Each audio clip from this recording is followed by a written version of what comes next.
शहजाद साहब, वसी और मुबहम डेफिनेशंस हैं, सख्त सजाएं हैं, मवाद पर कंट्रोल है, अपील का हक भी महदूद है इसके अंदर। ये फियर क्यों है? हुकूमत को फ्री स्पीच से खौफ ज़दा होना चाहिए, वो तो हुक्मरान हैं, हुकूमत है, खौफ काहे का? देखिए, आज तक सिर्फ दो किस्म की हुकूमतें देखी हैं ना, या भुगती हैं। एक हैं जो कि मार्शल लाई हुकूमतें थी, डिक्टेटरशिप्स थी, और दूसरी जो कि गैर मार्शल लाई हुकूमतें थी या डिक्टेटरशिप्स नहीं थी, किसी और शक्ल की डिक्टेटरशिप्स थी। मैं अब उनको कहता हूं कि सिविलियन डिक्टेटरशिप। लेकिन थोड़ा सा जरा पॉलिटिकल साइंस के नुक्ता नजर से, या सियासी निज़ाम या जो भी निज़ाम हुकूमत होता है वो या जमहूरी होगा या फाशिस्ट होगा।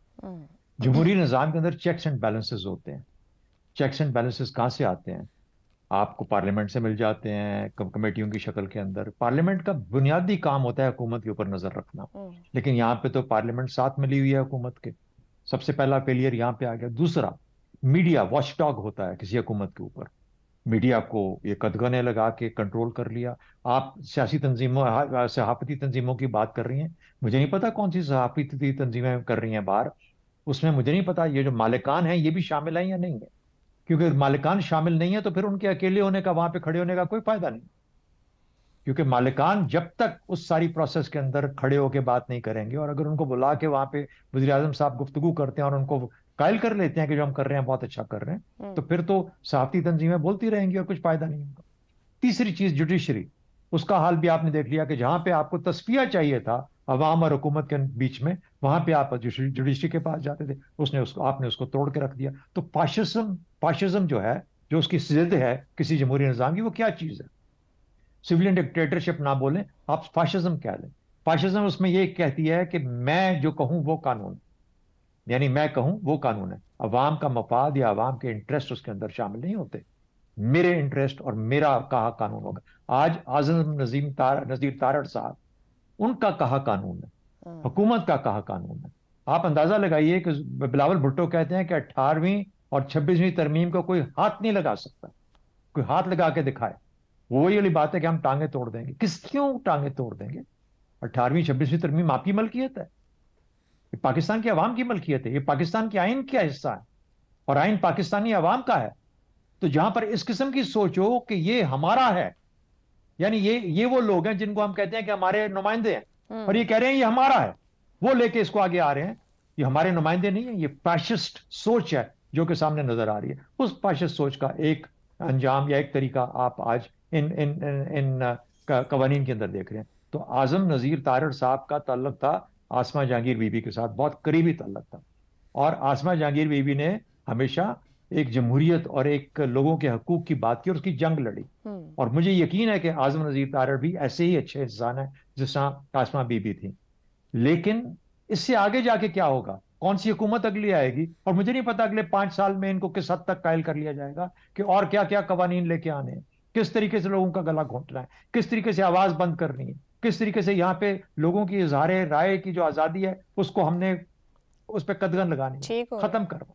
तो ये वो चीजें हैं जो कि सामने आपके, इसका मैं आपको ये बता रहा हूं कि होने क्या जा रहा है। तो कल को इमरान खान की हुकूमत आ गई 4 साल बाद, तो उसी सोच ऑलरेडी उस किस्म की है। वो तो कहता है जैसा ट्रंप का मसला क्या था, ट्रंप को पहले कांग्रेस ने चेक रखा पहली टर्म के अंदर, इस बार कांग्रेस को साथ में लाके कांग्रेस उसकी अपनी वो इसीलिए लोग घबरा रहे हैं कि अगले 4 साल में दुनिया का नक्शा क्या से क्या हो जाएगा, क्योंकि ये ट्रंप किसी कंट्रोल में नहीं। आगे का तो सोचते ही नहीं ना शहजाद साहब, यहाँ पे उसके बावजूद कांग्रेस से उम्मीद है कि शायद उसको रोक ले, लेकिन हमारे यहाँ तो ये भी काम नहीं है ना। सब लोग साथ मिल गए उसके, जिन्होंने चेक्स एंड बैलेंसेस रखने थे, इसलिए आपका निजाम यहाँ पे आज बस मैक्सिमम ये हो सकता है कि अपोजिशन में चले जाएं तो आजम नजीर तारड़ साहब इस कानून के खिलाफ नारे लगा रहे हैं और इसको एक ड्रैकोनियन लॉ कह रहे हो। हमाद साहब, यहाँ भी बात हो रही है जो तहरीक के अंदर मुतालबा कर रहे हैं, जो सहाफ़ी कह रहे हैं कि अगर हम तहरीक चलाएंगे मामलात को ना संभालें, यानी बिल को वापस लेने का मुतालबा करें कि पहले मुशावरत करें फिर आप लोग आगे बढ़ सकते हैं।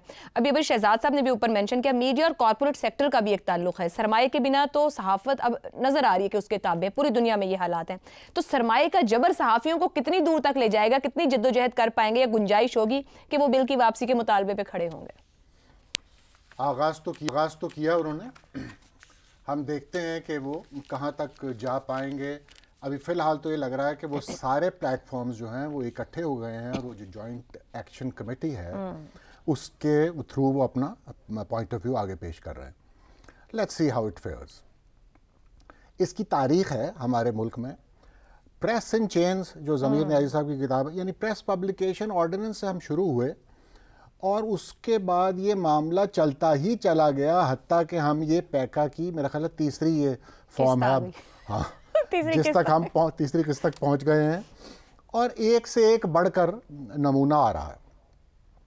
अच्छा, उसमें करते क्या है, ये मसला क्या है? देखिए बुनियादी बात, अब तो वो ये कह रहे हैं कि पुरानी बातें जो थी सो थी, अब तो हम डिजिटल, हमारा मसला ये अब आ रहा है, अब तो हम ये सारी चीज़ें जो पहले प्रेस पे अप्लाई होती थी या इलेक्ट्रॉनिक मीडिया पे अप्लाई होती थी, अब वो डिजिटल मीडिया के लिए हमने ये इसलिए बनाया है ये कानून। ये उनका आर्गुमेंट है, क्योंकि यहाँ पर पगड़ियाँ उछलती हैं, यहाँ पर नफ़रत फैलाई जाती है, उस नफ़रत के नतीजे में लोग कत्ल भी हत्या के हो जाते हैं, फसादात फैलते हैं, और ये बज़ाहिर बातें दुरुस्त भी लगती हैं, ये सब कुछ होता है, हमने देखा है, हमारे मुल्क में भी होते हैं और बैनुल-अक़वामी तौर पर भी ये सब कुछ हो रहा है। लेकिन बदसलीक़गी को दाद दीजिए आप कि इससे ज़्यादा फुहड़पन से भी कोई बिल पेश किया जा सकता था और पास करवाया जा सकता था, जैसा कि ये पैका का कानून करवाया गया। यानी आपके साथ कोई भी नहीं खड़ा, आपके साथ स्टेक होल्डर्स में से कोई भी मौजूद नहीं, ऑन बोर्ड ही नहीं किया, शेयर ही नहीं किया उनसे, आप उनसे बात आपने की ही नहीं। यानी आप अगर बनाते हैं ना, कोई गन्ने के ऊपर भी पॉलिसी बना रहे हो तो आप उस पर बात करते हैं स्टेक होल्डर से, कोई चीनी को कुछ करने लगते हैं तो आप स्टेक होल्डर से बात, टेक्सटाइल पे कुछ, आप हर चीज़ पे लोगों से बात करते हैं। तो ये फ़कीर बेचारे सहाफ़ी, इनसे भी कोई बात की जानी चाहिए थी कि ये हम एक कानून बनाना चाहते हैं, इसकी क्या शक्ल होगी ताकि ये जब ड्रैकोनियन लॉ शुरू हो गया, इससे बचा भी जा सकता था, क्योंकि एक जवाज़ तो मौजूद था कि आप AI से लोगों की तस्वीरें बनाकर ये क्यों उनकी ज़िल्लत का सामान करते हैं, क्यों डिसइंफॉर्मेशन फैलाते हैं, क्यों नफरत फैलाते हैं। तो इसका इंतजार, ये बात तो बड़ी अच्छी थी। हमारे साहब तो इंतजार क्यों किया जाता है? देखिए खुद भी फैलाने में शामिल रहे हुक्मरान। प्रॉब्लम तो यहाँ है कि हम कानून का जुज़वी इस्तेमाल करते हैं, मेरे साथ के करें तो मसला नहीं है, मेरा मुखालिफ करे तो मसला है। हमारी सोच यहाँ गलत है। ये तो सारी हमेशा से ही हो रहा है। मैं तो इस वक्त उसूल की बात कर रहा हूँ कि उसूलन तो ये बात दुरुस्त नज़र आती है, लेकिन जैसे हमारे दोस्त भी कह रहे थे कि देखिए दुनिया जिन्होंने ये चीज़ें ईजाद की हैं और दुनिया जहाँ पर ये मसाइल हमसे पहले आ गए हैं और वो इनसे नबर्द आजमा हैं और वो कानूनी तौर पर भी इन मसाइल को देख रहे हैं और अदालती तौर पर भी देख रहे हैं और हमसे कई आगे हैं, हमने उनसे कोई सबक सीखने की कोशिश नहीं करना थी। हमने तो एक अजूबा एक बना दिया।